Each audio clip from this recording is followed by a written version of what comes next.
Nagtataka kayo kung bakit ganito yung video ko ngayon, no? Siyempre, brown out kami. Aray ko, story time. Kanina ngang hapon, simula nga to ng 6 ng hapon, nang natutulog ako. Tapos biglang namatay yung ilaw at saka rin yung electric fan. Aray ko, akala ko nga lang pinatay lang yung ilaw.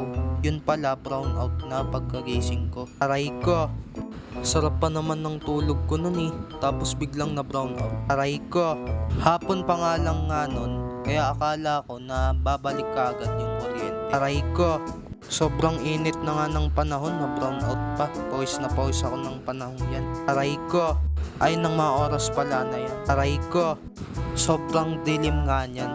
Kaya sobrang boring din ng mga oras. Kaya dahil sa kaboringan ko at wala akong magawa, nag-video na lang ako. Aray ko, pinapaikot-ikot ko nga lang yung camera dyan eh. Aray ko, naisip ko na may solar light pala kami sa terrace na hindi kailangan ng kuryente para umilaw. Kaya pumunta muna ako sa terrace namin para magpalipas ng oras.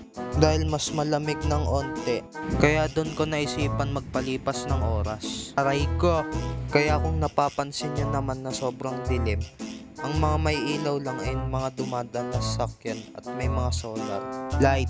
Aray ko, pero bumaba nga muna ako para tignan ng sinaing. Kasi hindi kami makagamit ng rice cooker. Kasi syempre, brown out.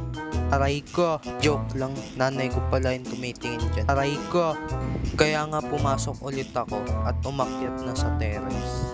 Syempre para doon ulit magpalipas ng oras. Pero ang galing no, kahit di gaanong madilim sa paglalakad ko sa hagdan, hindi kita dito sa camera, sobrang dilim. Ano daw? Aray ko, guys, naiintindihan nyo pa rin ba ako? At nakapunta na nga ako sa terrace kung saan magpapalipas ako ng oras. Okay guys, ang init. Dilim pa. Buti na lang may solar kami.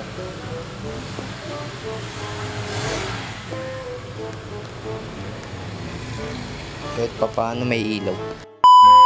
At sa mga oras na nga na ito, sa tingin ko mga 8 na to ng gabi, ay video pa rin ako ng video dahil wala akong magawa.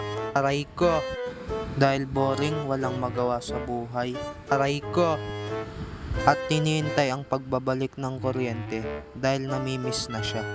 Sana all namimiss. Aray ko, kung napapansin nyo naman na napakadaming karton, pamaypay namin yan.